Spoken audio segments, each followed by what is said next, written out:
Buenas tardes, buenos días o buenas noches, depende de a qué momento nos estén escuchando y muchas gracias por estar en otro episodio de Material Business con Infinity Growth. Mi nombre es Mónica Hernández y hoy tengo el súper placer de tener a otra compatriota colombiana, ¡yay!, que también es ingeniera de materiales. Ana Carolina, muchas gracias por estar con nosotros.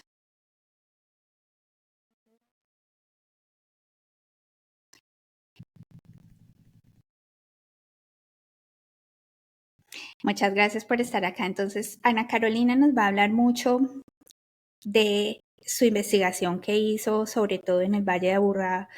Vamos a tratar aspectos como su investigación, las causas, consecuencias, conclusiones. Vamos a abordar también un poco el tema de su premio de la Federación Europea de Corrosión y, por supuesto, vamos a tratar la perspectiva desde las mujeres, desde el punto de vista de mujeres en ciencia, que es una de las cosas que nos apasiona hablar acá en este podcast. Entonces, sin más demora, aquí les voy a hacer la introducción de Carolina. Ana Carolina Santachalarca es ingeniera de materiales de la Universidad de Antioquia, en Colombia. Nació en el municipio de Santa Bárbara, Antioquia, del mismo país. Actualmente se desempeña como investigadora predoctoral en el Instituto Tecnológico Metropolitano ITM, así como en el grupo de investigación CIDEMAT, y las siglas significan Centro de Investigación, Innovación y Desarrollo de Materiales, inscrito a la Universidad de Antioquia. Además, es docente de cátedra de Matemáticas, Química y Tecnología en los materiales en el ITM. Ana tiene experiencia sobre diferentes procesos de manufactura y caracterización de materiales metálicos, poliméricos y cerámicos, fortalecidos con el desarrollo de trabajos prácticos en laboratorios. Ha tenido la oportunidad de enriquecer su conocimiento con cursos en ensayos no destructivos, ingeniería de la corrosión, tratamientos térmicos, procesamiento de polímeros, pedagogía para no profesionales, entre otros. Ella se caracteriza por su liderazgo y el trabajo en equipo. Es planificadora, con actitud positiva y, sobre todo, con una gran pasión por la vida y por su carrera. Muchas gracias de nuevo, Ana Carolina, por estar acá. Excelente, entonces empecemos a hablar. ¿Puedes darnos una pequeña idea de tu investigación en el Valle de Aburrá? Y de pronto vamos a poner a la audiencia en contexto, como hay gente de muchas partes escuchándonos. ¿Dónde es el Valle de Aburrá y por qué es interesante investigar allá? Bueno, primero que todo, entonces, este proyecto es un proyecto, como lo mencionó Mónica en mi introducción, que se trata de evaluar la corrosión atmosférica de tres metales: el acero al carbono, acero galvanizado y aluminio, y la degradación atmosférica de diferentes mezclas de concreto en la atmósfera del Valle del Aburrá. El Valle del Aburrá, entonces, es una zona que está ubicada en el departamento de Antioquia, dentro del país de Colombia, que queda exactamente en la parte de Sudamérica, ¿cierto? Acá digamos que lo que nos llevó a evaluar esta zona es principalmente porque tenemos una atmósfera que es muy peculiar, porque es una atmósfera tropical andina. Este tipo de atmósferas solo las podemos encontrar como en esta parte pues de Sudamérica, ¿cierto? Y hasta el momento no se tienen estudios recientes sobre cómo es la corrosión y degradación atmosférica en esta zona, ¿cierto? Este proyecto además está acompañado por una plantilla amplia de profesores, tanto del ITM como de la Universidad de Antioquia, que están pues más exactamente adscritos al grupo CIDEMAT, y ellos han estado pues en constante apoyo hacia mi investigación. Y también he tenido la fortuna de contar con varios estudiantes de pregrado, ingeniería de materiales, ingeniería de producción, que me han apoyado en diferentes partes experimentales del proyecto. Acá las principales variables que hemos evaluado son de parte meteorológica: temperatura, humedad relativa, vientos y precipitaciones. Y desde los parámetros medioambientales hemos evaluado contenido de cloruros, contenido de sulfatos y también toda la parte de compuestos de nitrógeno. Estamos viendo cómo esas variables influyen en los diferentes materiales que mencioné, ¿cierto? También muy importante mencionar por qué no utilizamos datos de corrosión atmosférica de, por ejemplo, estudios que se han hecho en la India, en Europa, porque la corrosión atmosférica, este tipo de corrosión en particular, depende de cada atmósfera, ¿cierto? Entonces acá es muy importante entender que, por ejemplo, la temperatura de un lugar a otro cambia, también cambia la contaminación. O por ejemplo, acá mismo en Colombia no es lo mismo si evaluamos en una zona costera como Cartagena, Santa Marta, que si evaluamos acá en el Valle de la Urrá. Además, también el Valle de la Urrá pues, acoge varios municipios. El principal municipio es la ciudad de Medellín. También cubre todo lo que es Bello, Sabaneta, Envigado, Caldas, Barbosa y Girardot. Entonces estamos haciéndolo como acá en esa parte cercana a la ciudad de Medellín. Es muy interesante y muy cierto lo que dices, es decir, hay microclimas dentro del clima, inclusive del que estás hablando, porque es la zona, como lo dijiste, la zona preferencial donde hay ciertos contaminantes, ciertas características específicas, sin embargo es ciudad. Entonces, además de eso, por ejemplo, en la ciudad de Medellín vas a tener el agravante de que tienes polución, de que tienes otra cantidad de residuos que en un municipio más pequeño, en una zona donde haya más vegetación, vas a tener menos alcance. Así es, Mónica, también en los resultados que tenemos hasta el momento se ha podido ver esa diferencia, ¿cierto? Nosotros tenemos 5 estaciones de corrosión a lo largo de ese Valle de la Urrá y precisamente hemos visto cómo cambian todas estas variables y cómo cambia la velocidad de corrosión de un lugar a otro. Estando, digamos, en un mismo lugar, cambian esas diferentes estaciones.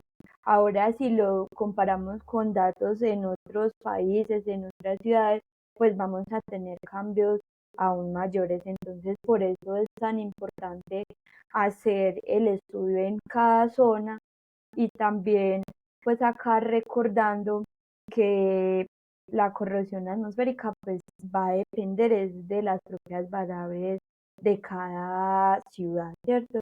Y acá también una de las motivaciones que incluso a mi asesora de doctorado, ella, este proyecto, pues digamos que le surgió o la motivó a hacerlo porque muchas empresas le, le comentaban como cuando diseñaban los materiales no estaban cumpliendo el tiempo de vida útil ni los tiempos de mantenimiento.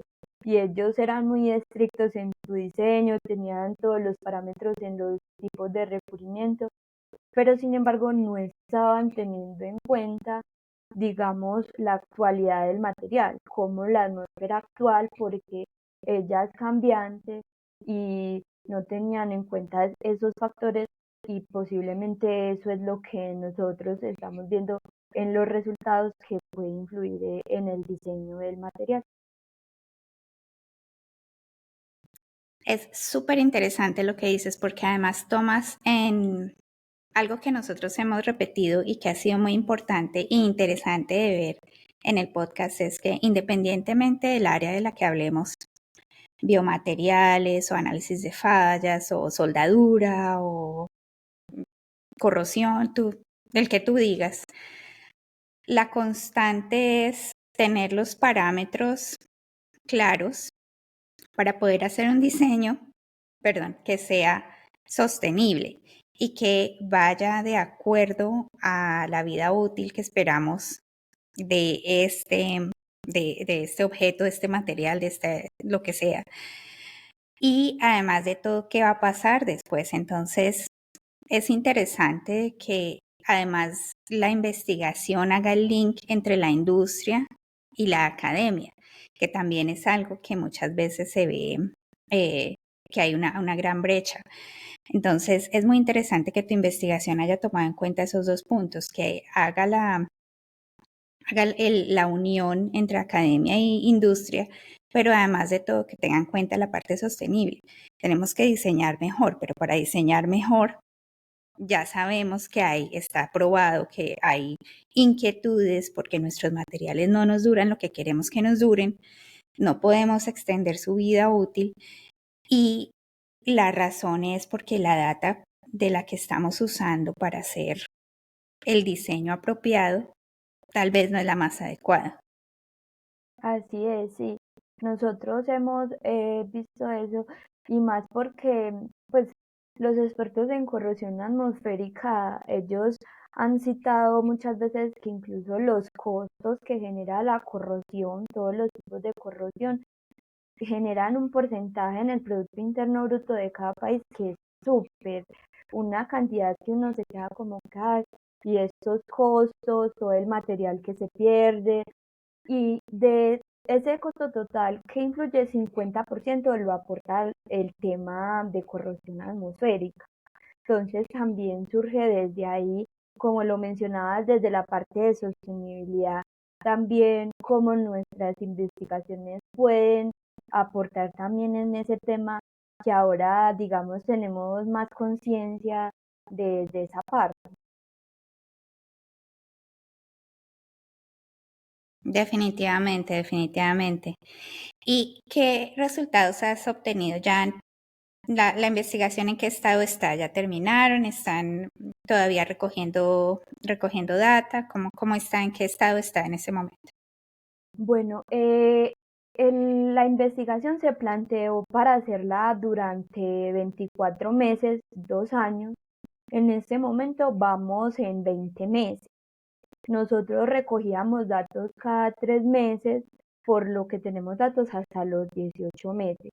Hasta ahora hemos encontrado particularidades, por ejemplo, ya tenemos la caracterización de la atmósfera, hemos visto que en cuanto al acero al carbono, tenemos una categoría de corrosividad que es 2 para 2 zonas que se encuentran al sur del Valle de Aburrá, y para el resto de los sitios encontramos una categoría de corrosividad C3.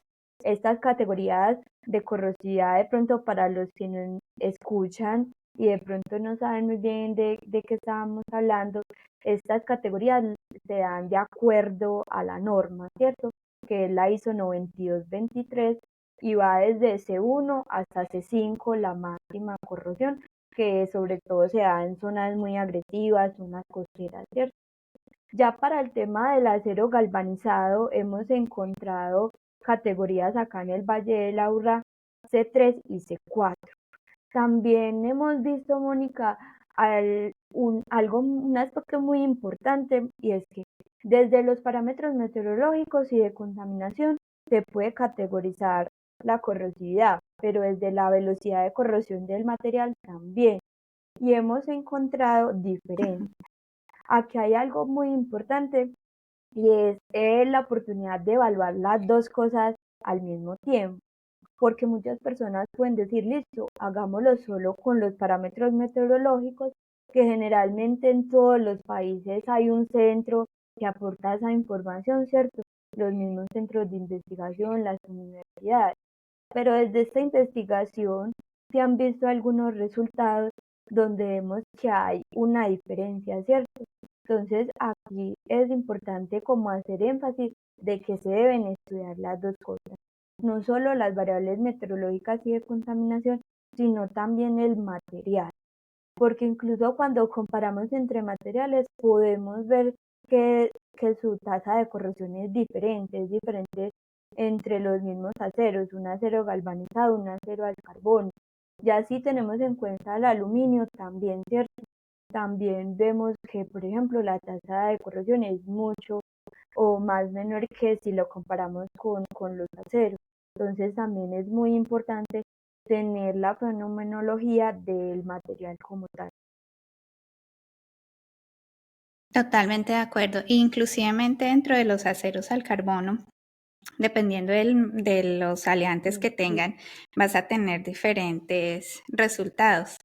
Entonces, si es un acero estructural o si es un acero dependiente, también tú sabes todo el proceso de manufactura, como lo leímos en tu introducción, dependiendo de cómo lo hagan, lo forjan, lo extruden, cómo se fabrica ese material. Entonces, todas esas variables son muy importantes de tener en cuenta y vuelvo y te reitero, es muy, muy, muy importante saber que tenemos este link entre la industria y la investigación, porque la idea de que la investigación sea exitosa es para que la industria pueda usarlo, para que podamos hacer, llegar a esa sostenibilidad que queremos en todas las áreas.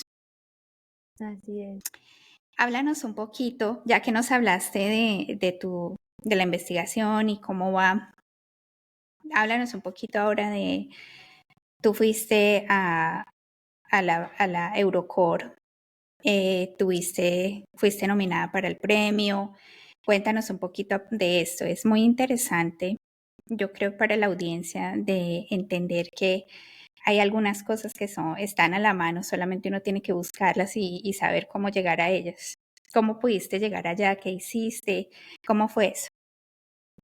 Bueno, Mónica, entonces el año pasado logré pues hacer mi presentación de los resultados en el Eurocore. Digamos que toda la parte para llegar hasta allá fue todo un proceso, pero finalmente fue muy gratificante. Entonces, el Eurocore generalmente da unos premios por mejor presentación, mejor póster. En mi caso, el premio es el Eurocore Travel Grant, que ellos pues el año pasado dieron 2 becas de este tipo y se lo dan a, digamos que a personas que tengan, por ejemplo, publicaciones, que tengan muy bien como su motivación. Este premio incluía lo que era la inscripción al Congreso y además de eso tenía, eh, digamos, un recurso para lo que era la parte de pasajes de hotel, o sea, para uno poder participar del Congreso gratuitamente, ¿cierto?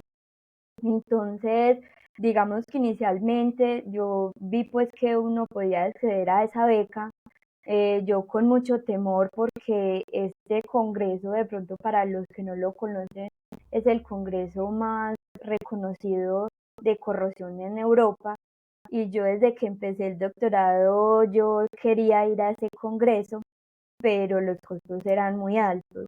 Es más, si yo no me hubiera ganado la beca, yo no hubiera podido en ese momento asistir al Congreso porque yo no tenía los recursos económicos.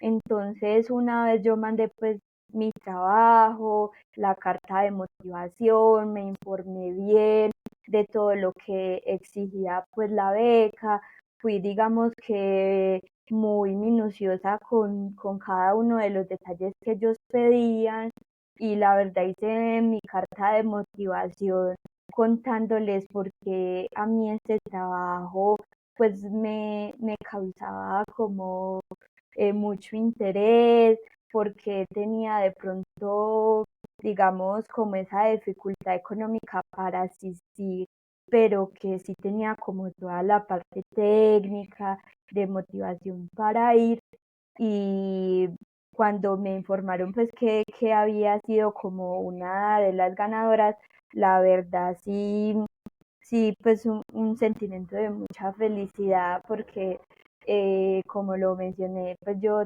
desde que empecé quería ir a este congreso y les cuento que allá conocí a algunos personajes, algunos autores en corrosión atmosférica que yo nunca me hubiera imaginado poder verlos, ¿cierto? Uno siempre lee los artículos y verlos allá e incluso interactuar con ellos fue muy enriquecedor. Entonces yo creo que siempre hay que buscar como, si uno tiene esa motivación, buscar si hay becas mismas de los congresos o muchas veces también hay muchas entidades que ayudan para que uno pueda ir hasta estos congresos. Entonces, no era simplemente como decir, no, yo no puedo ir porque no cuento con el recurso, sino ir un poco más allá, ¿cierto? Y también desde la parte de mis asesores, pues les agradezco mucho a ellos porque ellos también estuvieron como en constante apoyo, qué le falta, llamando los papeles, díganos qué necesita. Entonces, digamos que ese apoyo también es muy importante. Y también como desde la parte de la familia y como el círculo cercano, porque uno solo sí muchas veces pierde como la motivación. En cambio, cuando tiene como todos esos apoyos, uno como que pone más energía y así las cosas van saliendo de una manera más fácil.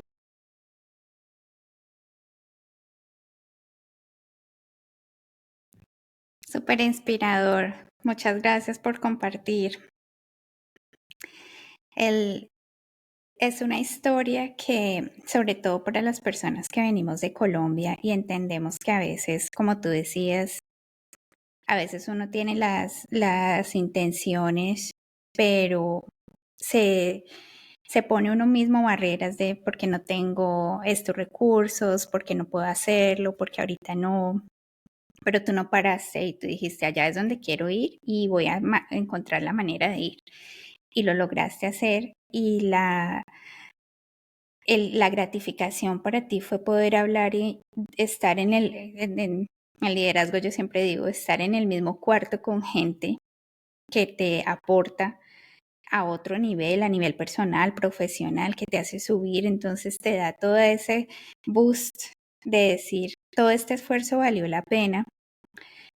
Y menos mal no me dejé del miedo, menos mal no me dejé creer que no podía, menos mal no me creí que, que no tenía, sino busqué la manera y lo hice.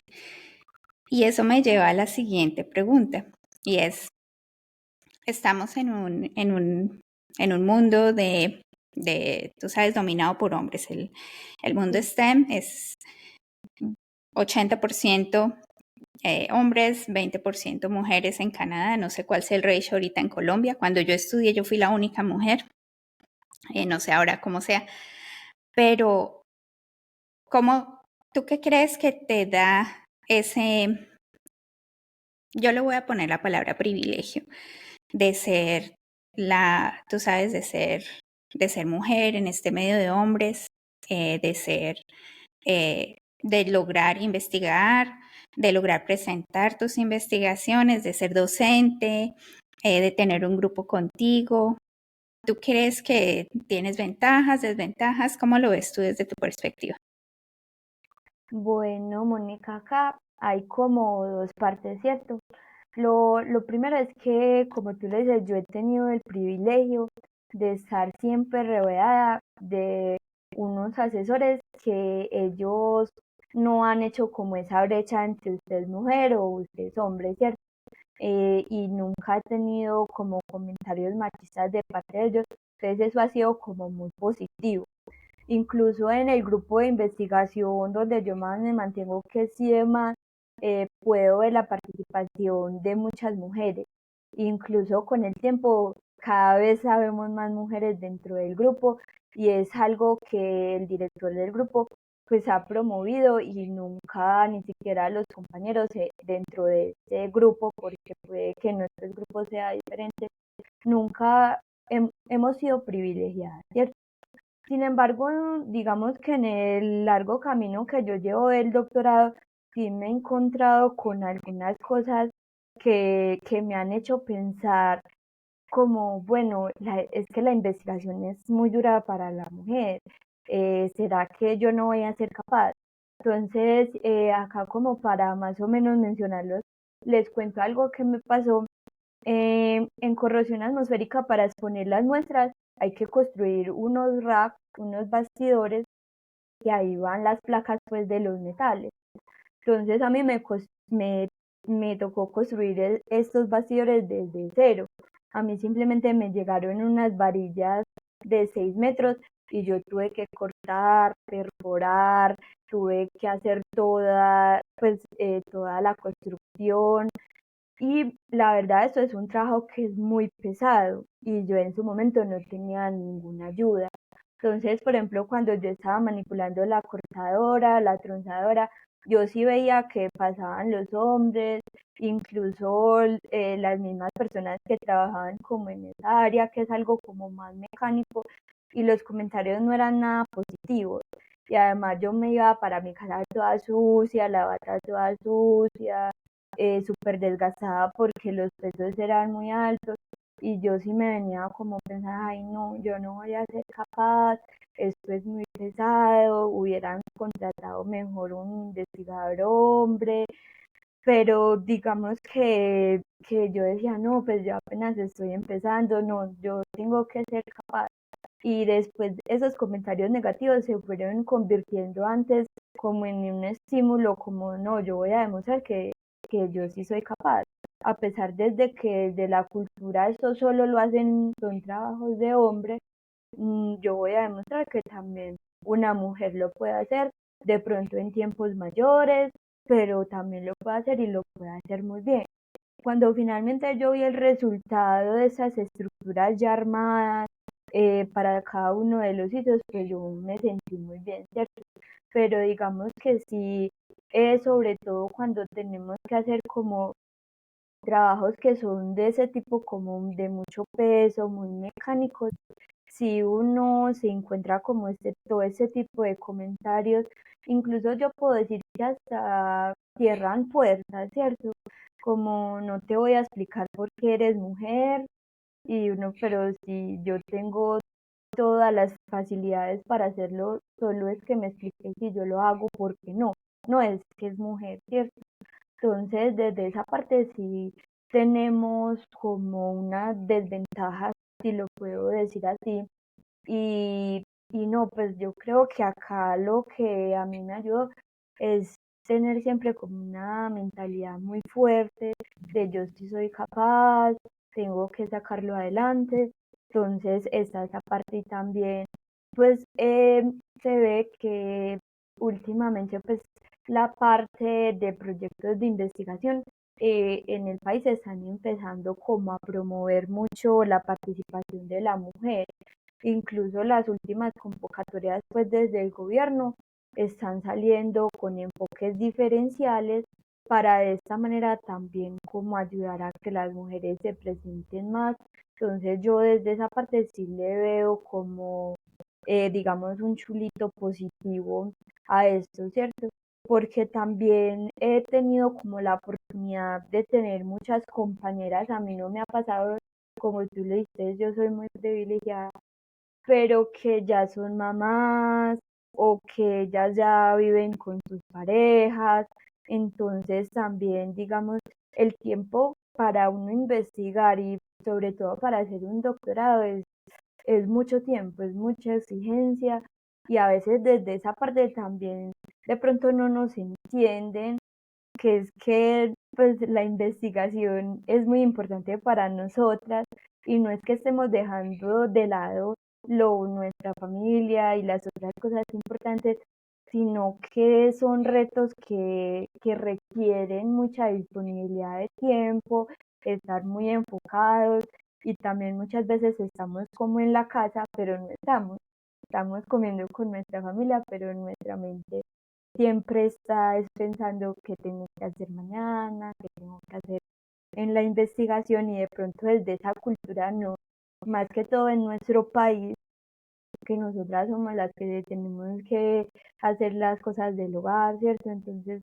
ahí también, pues en mi caso soy privilegiada porque mi familia y mi pareja entienden esto, ¿cierto?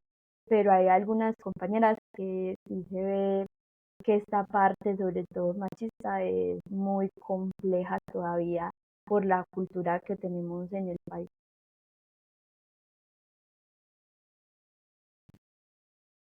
Es muy interesante lo que dices y de verdad yo sí esperaría que todas las personas que escuchen este podcast y todos los otros podcasts que hacemos, el mensaje ha sido muy similar. Si no hay un apoyo del círculo cercano, si no hay un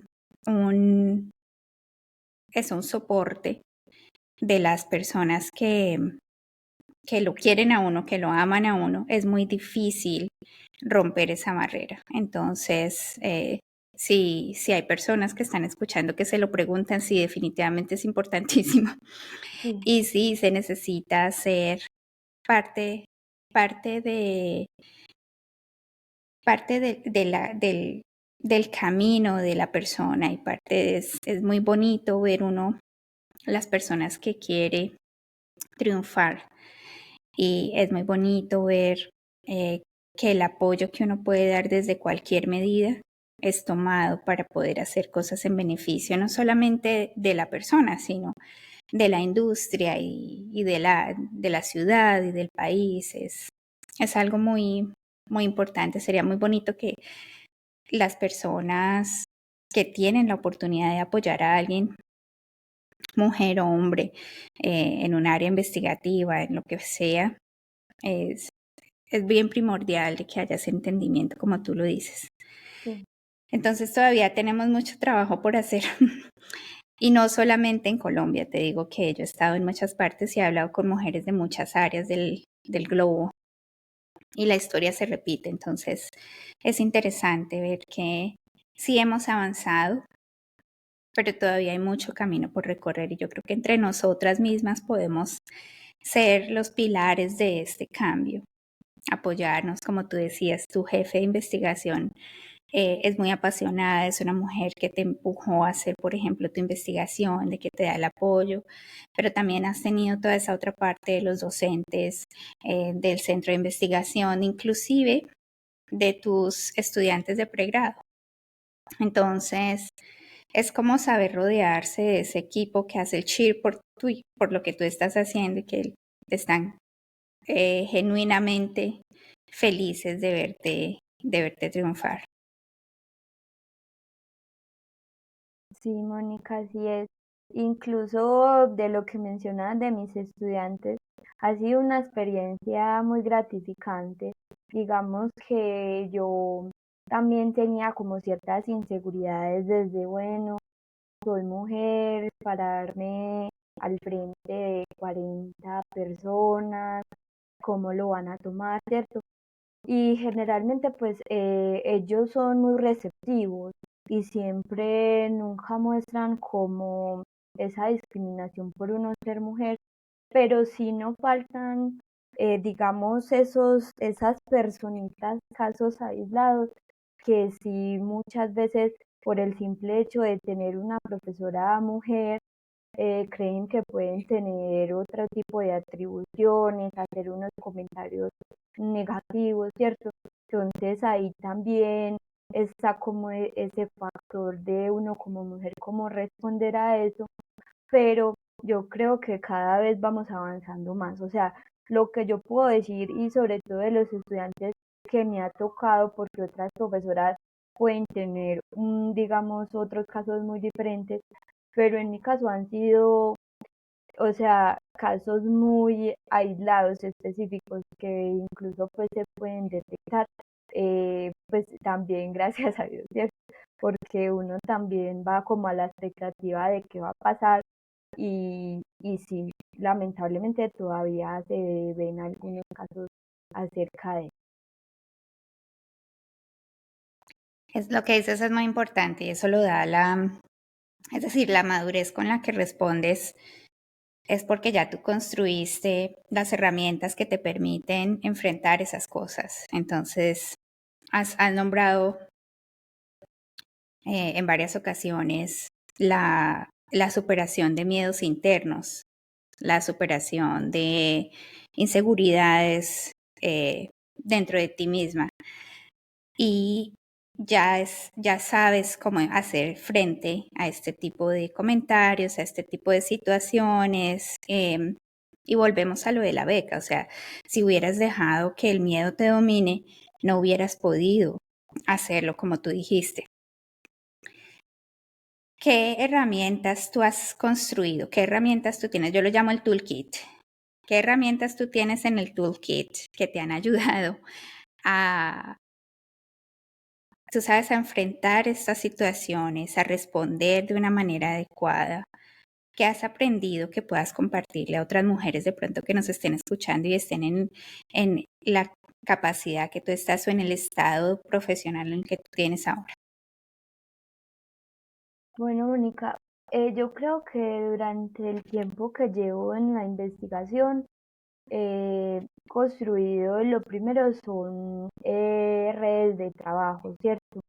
Eh, Entendiendo que es primordial estar acompañado y tener un grupo de apoyo y que uno solo es muy difícil. Puede que hayan algunos casos donde lo hayan logrado sacar solos, pero en la mayoría de casos uno necesita siempre tener una comunicación muy asertiva para poder ir creando un grupo, una red de trabajo grande que, que pueda asesorarse cuando tiene algunas inquietudes, cuando no sepa cómo avanzar en el camino, ¿cierto?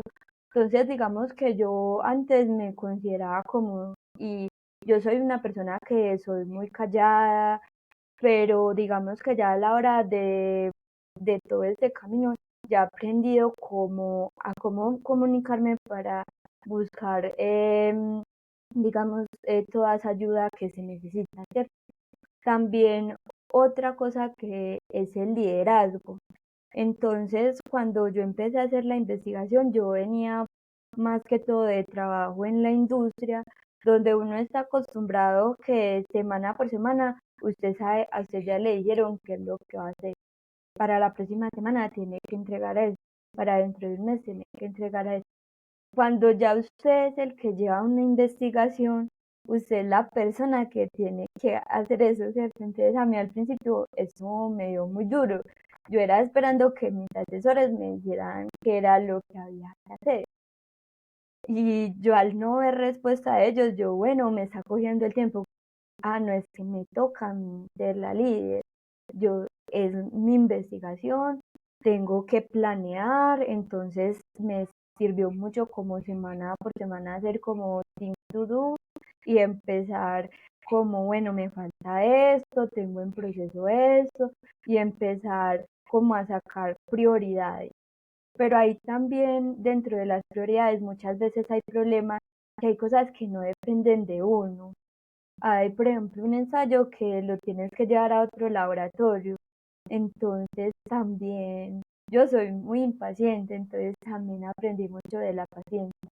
Como bueno, es que yo ya no puedo hacer más nada acá, tengo que esperar a que me den la cita y decirle, vuelve lo de la comunicación, decirles de una manera muy apropiada que es que yo necesito el resultado urgente, cómo me pueden ayudar, pero tener mucha paciencia y también ser muy tolerante. Entonces, digamos que lo que es la paciencia, la tolerancia, la comunicación asertiva y también finalmente la inteligencia emocional, que yo creo que eso lo he dicho a lo largo de todas las historias que les he compartido y yo creo que es lo más importante porque digamos cuando el asesor te pide algo, pero tú sabes que has trabajado mucho y él no lo entiende, ¿cómo no responderle mal a esa persona? ¿Cierto? O a una persona que atiende en un laboratorio, cómo hacer para que él entienda que es que estás apresurado, que necesitas resultados, ¿cierto? O lo que hablábamos del Congreso, es que no tengo los recursos económicos. Entonces no cerrarse a decir, no, ya no puedo ir, sino, bueno, ¿qué busco? ¿Dónde puedo encontrar esos recursos? O voy a otro congreso más económico, ¿cierto? Pero yo creo que sí es trabajar mucho en esa inteligencia emocional y también, pues sobre todo como consejo a las mujeres, siempre ponernos como prioridad. Nosotras como mujeres Mm, siempre hacemos el favor del hermano, del amigo, pero cuando es algo para nosotras mismas, eh, lo dejamos aparte.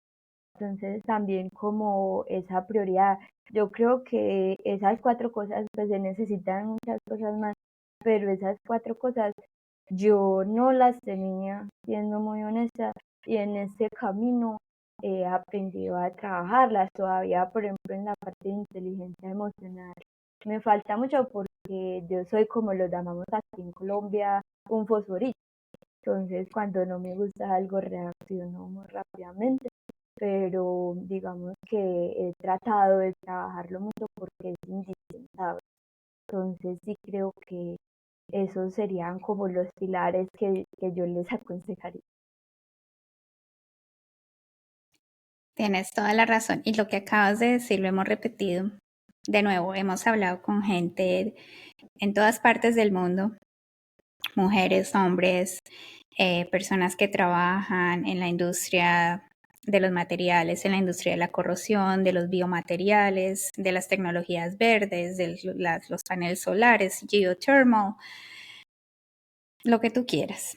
Y una de las comunalidades que cada una de las personas que ha venido al podcast ha dicho es la importancia de tener un dominio muy grande de tus habilidades comunicativas.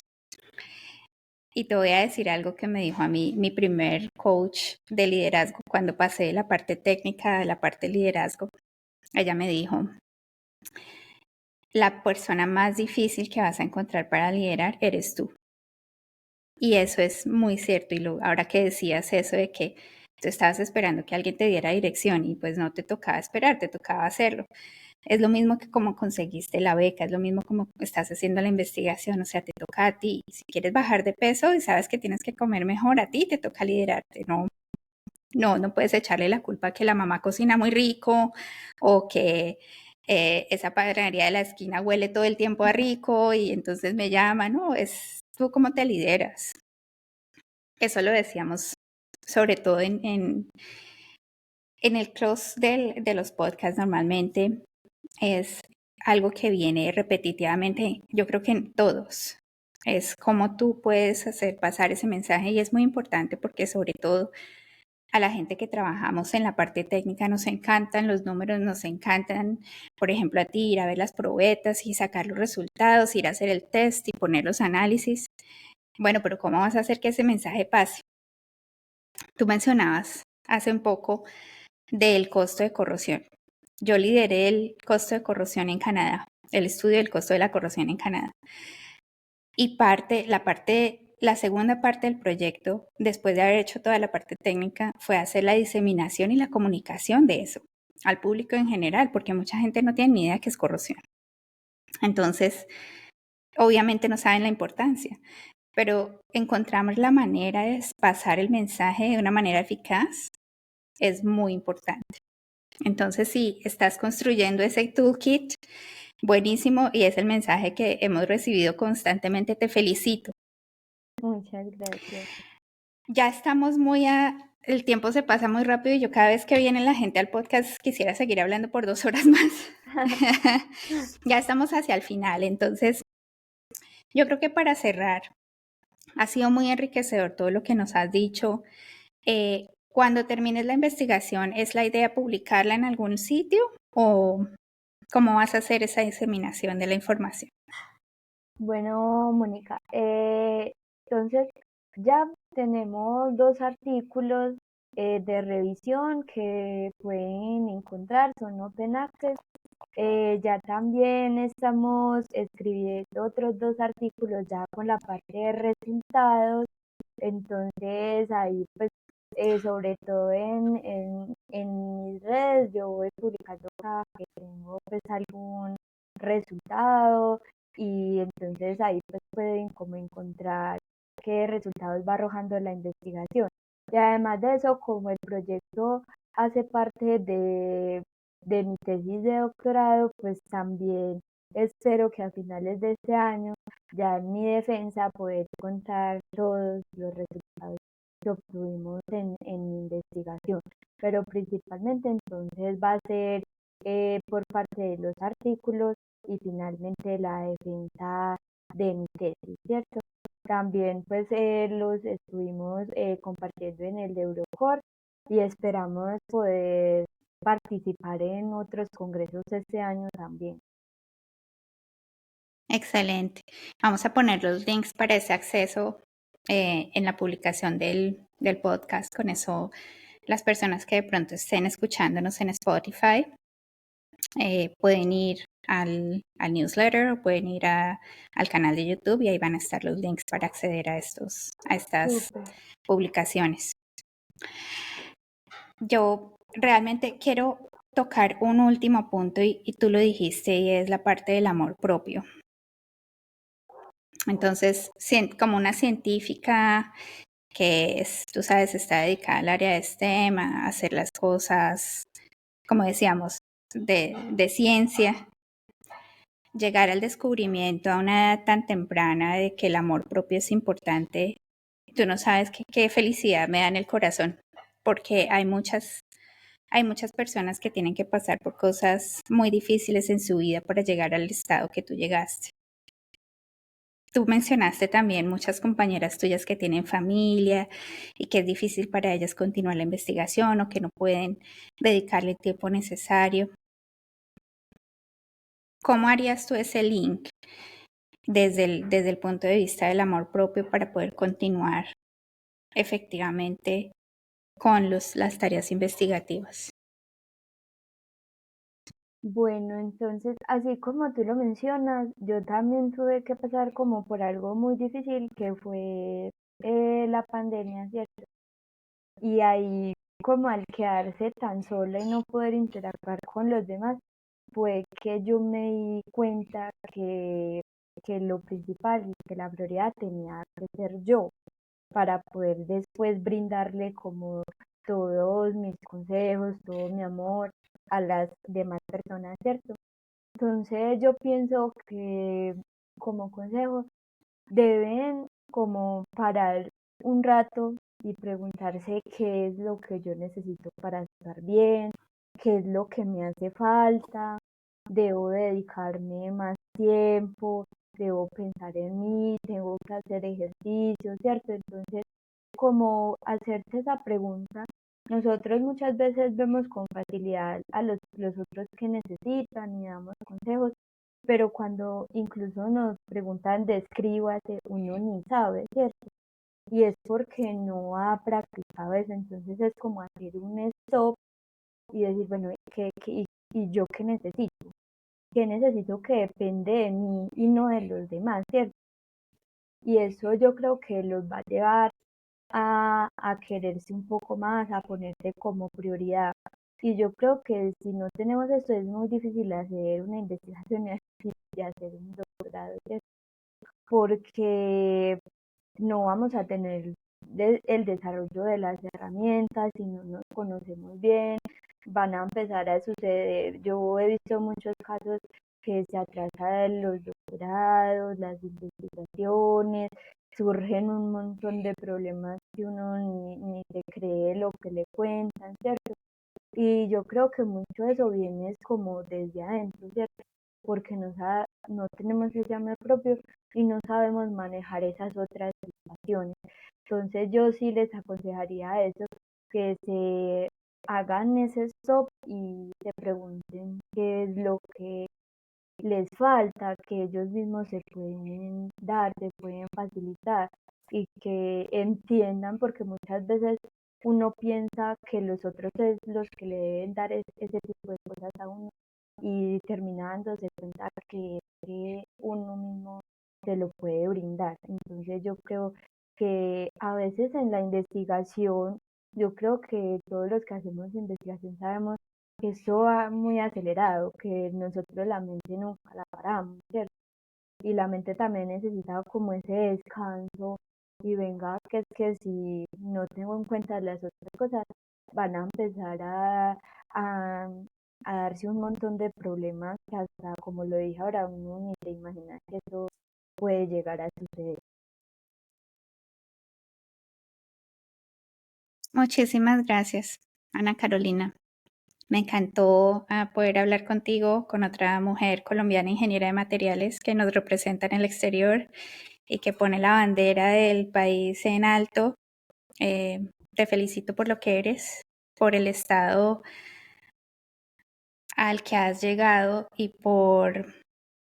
pero no solamente a nivel profesional, sino a nivel personal, porque es muy satisfactorio ver que hay un entendimiento y un nivel de conciencia mucho más elevado, por ejemplo, el que en mi caso yo hubiera tenido a tu edad. Entonces, muchísimas gracias por venir, por compartir con toda la audiencia, por, tú sabes, por ser abierta en todos estos tópicos que en la parte técnica muchas veces obviamos y no tomamos en cuenta y no los hablamos y son fundamentales. Muchas gracias, Mónica. Yo sí quisiera como para finalizar, como a las personas que nos van a escuchar y que apenas comienzan como este camino en las ingenierías o en la investigación, decirles y darles además como consejo que no se queden solo con lo que les enseñan mientras están haciendo la carrera, que vayan más allá, sobre todo con el tema del inglés, ¿cierto? Para poder ir a representarnos en otros países, encontrar incluso trabajos, si quieren salarios muy buenos, tienen que trabajar mucho esa segunda lengua o otro idioma que les apasione, ¿cierto? También que aprendan a programar, a hacer toda la parte de software.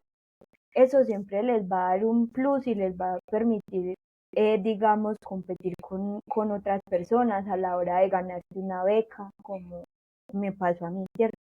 Y también toda esa parte de habilidades sociales que yo, por ejemplo, apenas empiezo como a desarrollar.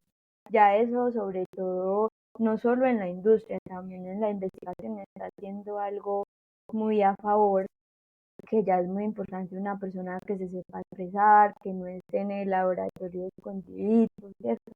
Que como tú lo decías, sepa llevar lo que hacemos en el laboratorio a las industrias o a otros centros de investigación. Entonces, si quisiera, incluso yo se lo recalco mucho a mis estudiantes, porque muchas veces se quedan solo con lo que uno les da en la clase y las cosas van mucho más allá, ¿cierto?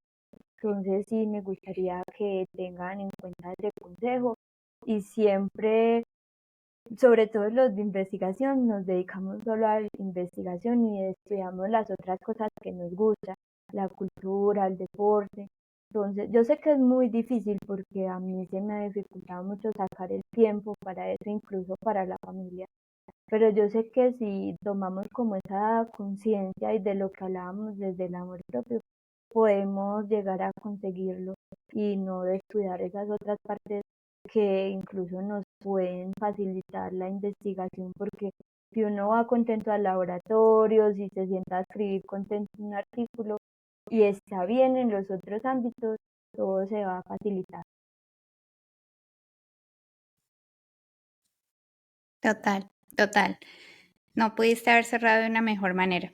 Muchísimas gracias, Ana Carolina, por tu tiempo, por tu dedicación, por ser quien eres, por representarnos y vamos a quedarnos en sintonía para otro episodio de Material Business en la próxima edición. Muchísimas gracias a toda la audiencia por estar con nosotros y por hacernos crecer.